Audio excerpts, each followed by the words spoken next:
Саумыһығыҙ, хәйерле сәғәттә мөхтәрәм милләттәштәр. Эфирда башҡорттар тапшырыуы. Программаны әҙерләүсе ижади төркем исеменән студияла һеҙҙе Динара Әхмәтова сәләмләй. Башта темалар тураһында ҡыҫҡаса. Зур әбейем шыға тамақтан. Келін болып түшкенде соңрау тұрна ойнап, урай белән келіп түшә келін болып. Был ауылда ҡасандыр башҡорт ҡатын-ҡыҙҙары ҡурай уйнаған. Бөтөн балалар да йөрөгеләре килә, ҡалдырмайҙар дәресте. Өфөнөң Затон биҫтәһендәге музыка мәктәбендә ҡурай һәм думбра кластары асылған. Ул авылны 3 тапкыр карателләр, патша карателләр 3 тапкыр килеп җондырып, шундырга тырышалар. Татарстандың Сарман районынан яҙма. Всегда плакал, когда слышал башкирскую музыку, всегда ходил на башкирские концерты. Үҙҙәре ҡыуылһа ла, исемдәре тыуған илгә ҡайта. Ҡырғыҙстандың Ош ҡалаһы башҡорттары менән танышабыҙ.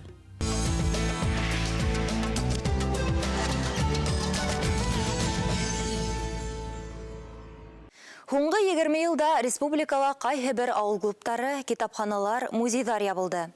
Тиҫтә йылдар буйы тупланған бай китапханалар фонды юғалды, бөртөкләп йыйылған музей экспонаттары кәрәкһеҙ булып ҡалды. Шундай шарттарҙа ла китапхана һәм музейҙарҙы һаҡлап ҡалған ауылдар бар. Киләһе яҙмабыҙ Туймазы районы Туҡай ауылынан әҙерләнде. Безнең алда олы бурыш тора. Шәжәрәләрне үткәрү ул бик ныҡ ауыр мәсьәлә. Аны барысы да белеп тә бетмәй. Шуңа күрә менә без барыбыз да җыелыштык. Ничек аны быйыл үткәрәбез? Кемдә нинди фикерләр булыр?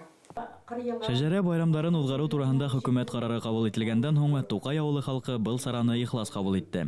Һәм республикала беренселәрҙән булып Шәжәрә байрамы ойоштырҙы. Айырым нәҫелдәр, ғаиләләр үҙҙәренең зат зәүерен өйрәнеүгә тотонды. Әлеге мәлдә улар Туҡайға нигеҙ һалыныуға 250 йыл тулыу уңайы менән ауылдаштарын тағы ла бергә йыйырға уйлай. Әле менә хәзер вакытта менә Кашапов равының материаллары, Канзияпова үзе живая история. Аңларда бөтен материал бар. Шуның буенча бөтен авыл халкына алдан хәбәр итеп, алдан ныклы әзерлек белән оештырып үткәрү бик кирәк нәрсә. Шәҗәрә белән хәзер халык бик кызыксына. Шәжәрә мәғлүмәттәренең архив документтарына тура килеүе төп шарттарҙың береһе. Рауил Риза улы Кашапов ғүмер баҡый ситтә йәшәп, бөгөн ата нигеҙендә йорт күтәргән. Тыуған ауылы тарихына ҡағылышлы архив мәғлүмәттәрен эҙләй. Центральный архивтан барып, Туҡай ауылының нисек башланғаны турында указ императорского величества алып ҡайттым, 9 августа 1770 йылында подпись ителгән. Шулай уҡ ауылда күпме мәшет булғанын, күпме кешеләр йәшәгәнен шул документларны алып ҡайттым. Туймазы районы биләмәләре борон Ҡыр-Йылан, Ҡаңлы, Ҡырғыҙ, Ҡобау һәм Байлар волосы аҫала башҡорттарының ерҙәре булған. Туҡай ауылы Ҡыр-Йылан башҡорттары ерендә нигеҙләнгән типтәр ауылы иҫәпләнә. Ҡәнзиә Миңлегәрәй ҡыҙы Гәрәева 60-нсы йылдарҙа уҡ оло быуын кешеләренән хәтирәләр яҙып алған. Музейҙа 1880 йылғы Миңйыһан Хажибәкова, Нуриәхмәт Хажиев, Миңләхмәт Гәрәев һәм башҡа аҡһаҡалдар һөйләгән мәғлүмәт һаҡлана. Туҡай ауылының тарихы 1765 йылдан башлана. 1765 йылда Туҡай ауылына исем бирелә. Бу Ҡыр-Йылан башҡортлары яғына Осокин деген кешенең металл эретә торған, баҡыр эретә торған заводына эшселәр килә. Ул заводны салыр өсөн махсус белгән кешеләрне алып килә. Эшселәр булып тирә-яҡтан халыҡ җыйыла. Менә шушы заводҡа юл төҙөү өсөн эрегән баҡырны җибәрергә тирә-яҡтан килгән эшселәр арасында, рус кешеләре арасында 2 татар кешесе дә була. 1767 йылда документлаштырыла. Башҡортлар килеп, менә безнең шундай әле законсыз урнашҡанны дәлилләгәннән соң рәсмиләштереләр 67 йылда. Туҡай ауылының документаль башланышы шул йылдан. Туҡайҙарҙың башҡорттар менән межаһы ҡайҙан үткән? Межалар йыраҡ. Мында хәзер безнең тирә-яҡта татар ауыллары була. Башҡортлар Өсән йылғасының уң яғына салырға татар ауылларын рөхсәттеләр. Сул яғында Шыҡаҙы Тамаҡ, Шыҡаҙы, Болтай башҡорт ауыллары була. Минем зур әбием шықа тамақтан.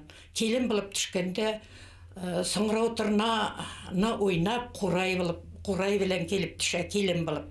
Тотар кішісіне, Үсеннің бияғына. Өзі башқұрт бұла. Аның сөздері де башқұрт бізде. Біз мектепте оқи башлағаш, әбейім сөйлеген сөздерден бізді әдеби тілде сөйлешірге үйреттілер. Біз тотаршаға әйлендірдік, әбей бізде тотарға әйленді. Әнейім әй башқұртлары Болтай ауылында міне, Үсеннің тегияғында Шула ауылыныққа. Әбейім Қондыракөлге келген башқұрт болған. Халық өзінің кім екенлігін бұрындан біліп яшәгәнме? Бұрын-бұрыннан білді. Біз башқұртлар, әнем сөйлейдіре. Әбейім біз башқұртлар, жыр яратадыре, бейіп кетедіре, 80-90-ға жеткешті мотор етіп. Міне әлгі башқұрт бейілеріне ұшатып. Әбейім білән әр құрай үлгешкен жылны ұрманға барып, құрайлар жейбап қайтадырық. Қызым, құрайым ярылған тағы жейғалы деп. Тукай авыл китапханаһында Гөлсинә Минзахит кызының шәхси башлангысы менән 2007 елда музей оештырылган. Унда туган якта өйрәнүчеләр, укучылар көсе менән 400-гә якын экспонат топланган. Кулайлаштырылган таргына бүлмәлә урынлаша ла, унан халык өҙөлмәй. Өйдән нигә йөреп материал җыйдым, әйберләр җыйдым. Кайсы бер кешеләр үзләре китерделәр. Вот нашлайтыр безнең музейбыз кичкенә генә булса да, но ул безнең бик бай. Шәҗәрә безнең тоже үтә, ел сайын үтә, олылар белән дә, балалар белән дә эшләйбез. Музей мәктәп балаларының яраткан урыны. Бында улар яшь килә. Осалы паласлар, осалы палас төрле төс белән тукылган. Шуны безнең ерак әбикәйләр эшләгәннәр. Ә монсы чүпләмне чаршаулар, менә бизәкләр, матур итеп. Нинди матур нишкә җепләр эрләгәннәр, аннан осалар, чүпләмнәр ясаганнар, чүпләмне тостымаллар, менә нинди чүпләмне тостымаллар, шигүле япмалар белән бәлүләрне бизәгәннәр, менә бу да чүпләм, монсы шигү, монда бәбәйләр үскән, алар бишек җырлары җырлый бәбәйләрне шушында яклатканнар. Мәктәп, китапхана һәм музей элек-электән акыл һәм зиһен үстерер урын исәпләнә. Туймазы районының Тукай авыл китапханаһы, музее ысын мәгънәһендә халыкты үзенә ылыктырып торган мәдәни усак.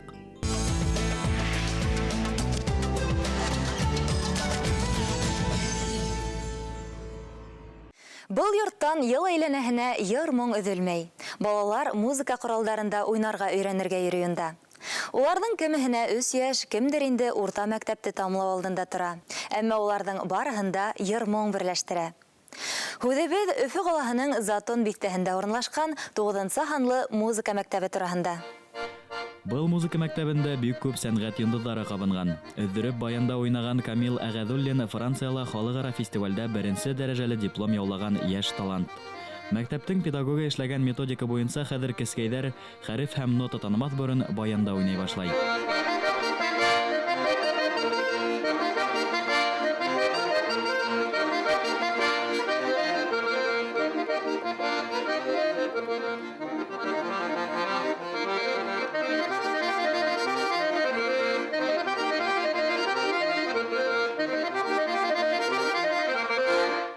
Берем 2 первые кнопочки и начинаем потихонечку обучать ребенка. И даем имя соль, ми. И ребенок смотрит в такую запись, где идет соль голубая, ми синяя. Он видит голубую нотку и нажимает здесь голубую. Потом синюю увидев, он берет ее здесь. И потом складывается из этого песня. Потом подставляем слова и так далее. Занимаемся. 2007 елда мәктәпкә билдәле ҡурайсы, йәмәғәт эшмәкәре һәм тәрбиәсе Әҙәһәм Исҡужин исеме бирелә. Һәм ниһайәт 2 ел элек музыка мәктәбе директоры Әхият Ғиниәт улы Ғәйтбаев Затон биҫтәһендә йәшәгән балалар да башҡорт милли музыка ҡоралдарында уйнарға өйрәнһен өсөн ҡурай һәм башҡорт думбыраһы классын аса. Сибай ҡалаһынан профессиональ педагогтар саҡыра. Бөгөн музыка мәктәбенең башҡорт милли музыка ҡоралдарынан торған Уралтау һәм ҡурай ансамблдәре бар. Бер 5-6 ҡурайсы малай бар ине. Шунан ишеү килделәр, яңынан балалар өстәлмә алдым. Хәзер бөтәһе 10 ҡурайсы бар, балалар, уҡыусылар бар. хыял бар инде. Башкорт инструменттары ансамбле балалар. Без аны Уралтау дип исем куштык инде. Балалар ансамбле башкорт инструменттары монда юк инде, но монда оркестр бар инде. Оркестр һәм хәзер дә бар. Русский народный инструменттарында основном. Бу мин үземчә башкорт инструменттарын ярга алдым инде. Бөтәһен дә алырга тырышабыз. Берен дә кире барып сагарга теләмәйбез. Бөтен балалар да йөргеләре килә, калдырмайдар дәресте, шулайга кавандыра. Ансамбльдә һәр музыка коралына партитура язып, кобаердар, халык көйләре, композиторлар әсәрләрен өйрәнә улар. Каланың төрле мәдәният сараларында ла катнашырга өлгерәләр. Кайһы бер балалар бер юлы берничә класска йөри. Мәсәлән, Заһидә Шәһәргазина думбра классында ла, Яйгыр һәм Уралтау ансамбльләрендә лә шөгыльләнә. Апалы һеңлеле Гөлгенә һәм Гөлйемеш Кылысовалар икеһе лә думбрага гашыйк.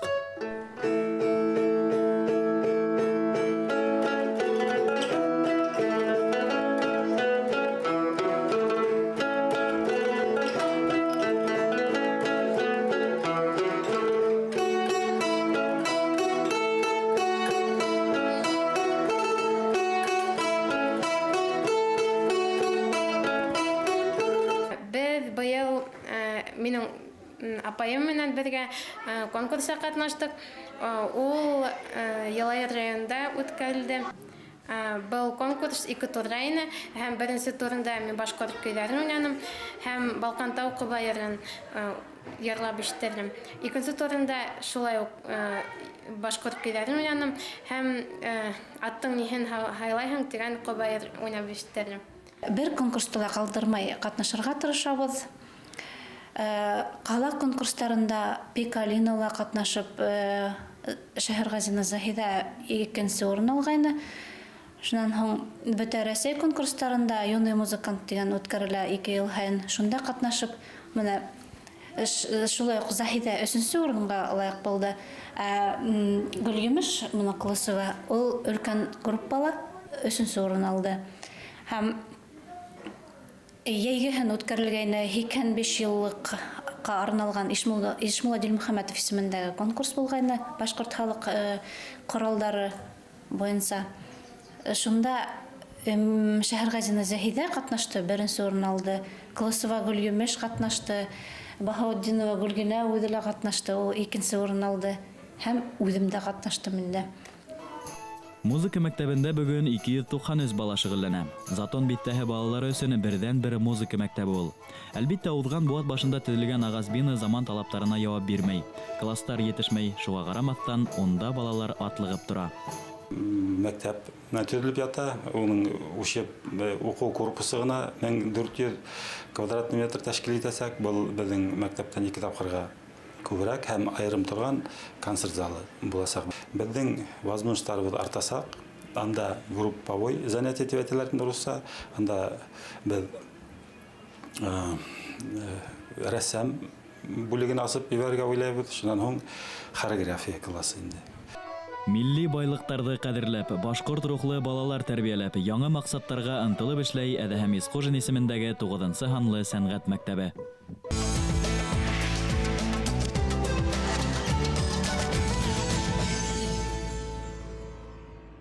Кама аръягы ныгытмалы линияһын төҙөгәс, Миңзәлә калғаһы ошо як башкорттарының административ үҙәгенә үрелә. Башкорт ерҙәренә үҙәк Рәсәйҙән башка халыҡтар күсерелеп ултыртыла. Мосолмандар суҡындырыуҙан ҡасып башҡорт теленә һыйына. 20нче быуатта Миңзәлә башҡорттары ассимиляцияға дусар булһа ла, улар үҙ асылын таный. Киләһе яҙмабыҙ Татарстандың Сарман районынан әҙерләнде. Әлмәт районының Кисеүсәт ауылында тыуған күренекле ғалим Ризаетдин Фәхретдинов үҙенең Сәлимә яки ғифәт, Әсмә яки ғәмәл вә яза сәсмә әҫәрҙәрендә ата-бабаларының ғәҙәт буйынса йәйләүҙәргә сығыуы, ҡымыҙ бешеүе, ҡурай тартыуы тураһында бәйән итә. Сарман, Мөслим, Минзәлә, Азнакай, Әлмәт, хәҙерге Ширмешән районнары, Бөгөлмә районнары, бөтөнсә Кама артындағы Тукай районы, менә алар Тәтешле районнары, алар элекке заманда гел бер территория булып торган кебек бит инде. Ру яшәгәннәр, алар бөтенесе шушы бер тирә, бер телдә, бер ғөрф-гадәттә яшәгәннәр. Тел айырмасы менә барганда, сөйләшкәндә бер ничек тә сизелми. Инде ул тел сизелә теге Урал тауларына якын гына әзрәк. Аларда диалект бәхет көчлеме, бүтәнчә башкорт теленә якын. Ә безнең бу яклар инде диләрдә иттереп сөйләшәләр. Бездә үзенең сөйләү үзенчәлеге бар. Аны минзәлә сөйләше, аннан соң минзәлә сөйләшенең сарман үзенчәлеге дип әйтәләр. Менә җләштерү бар бездә. Бүтән сүз җдән башланмаса да җ дип әйтәләр инде. Мәсәлән, без бәләкәй чактан ук инде Җәмилә җаланда җиләк җиганда җиләнен җырткан. Җылама җаным Җәмилә, җиләнеңне җамап җибәрмен. Җилән җаманга җиләк җибәрсең, җаным Җәмилә дип менә тизәдер инде. Сүз табылып тора.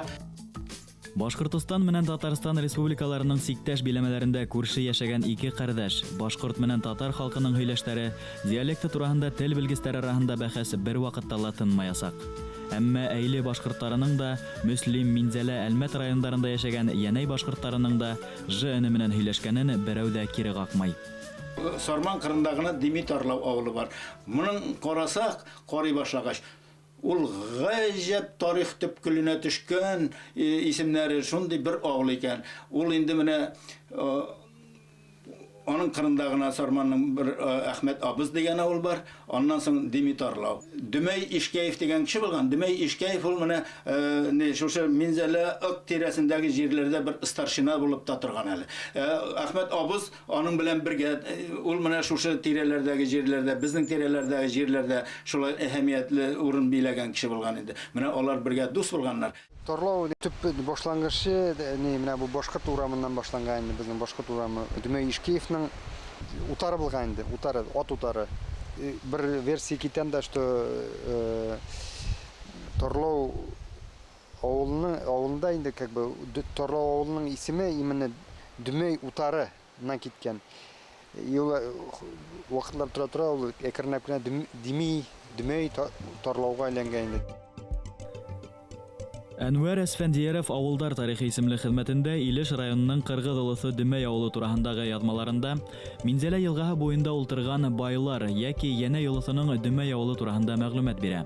Уларның тарихка Алдар Батыр, Күсем, Тәләкәевтәр җитәкчелегендәге яуда гайяр катнашуын документлар менән дәлилләй.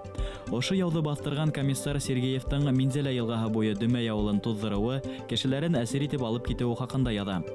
Әмма хәзерге Илеш районындагы Дөмәй менән Минзәлә буендагы Дөмәй авылдар арасында кан кардәшлек ептәре бармы, уны ачыкланмаган. Бу соракта тарихчыларга ла Илеш һәм Сарман районы туган якты өйрәнүчеләренә лә тикшеренүләрне дәвам итәргә кирәк. Күп кенә авылларда аларга 100-150 ел да юк. Күбесе бай тарихлы һәм бурынгы авыллар шутлана инде. Ләкин алсак инде ул авылны 3 тапкыр карательләр, патша карательләр 3 тапкыр килеп жондырып, аларны шукындыру мине тырышалар инде, шукындырга тырышалар инде.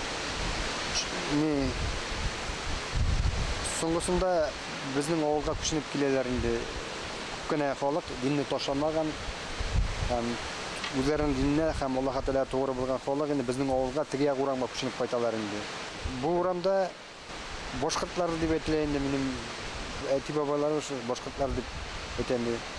Теге менә, например, күп кенә исемнәр теге татарлаша башлаган чирактагы исемнәр күбесе татарның монда исемнәр инде. Менә иң борынгы 7нче буын бабайның теге әтидән әйткән сүзләрен ишетеп беләм инде, Ишмурза булган инде. Ишмурза как бы татарлар арасында бик таралган исем түгел бит инде, башкортлар арасында. Ер йөзендә тотыш халыктары юкка сыга, телдәр онытыла. Татарстанның Сарман районынан Дамир Гайфуллин, Тауфик Салихов кебек 7 буынга кадәр нәсел нәсәбен белгән ирудамандарыбыз барда, тамырларыбыз корымас дигән фикер ныгый.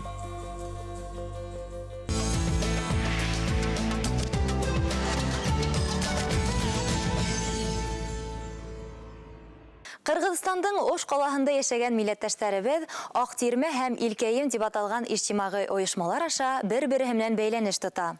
Улар әдәби һәм музыкаль кисәләр оештыра, якшәмбе мәктәбендә балаларга әсә телен өйрәтә. Башкортстан менән бәйләнештәрне гөйләй. Бу ике оешма Кыргызстан башкортларын бергә туплаусы үҙәк һанала. Бүген шуларның бере менән таныштырабыз.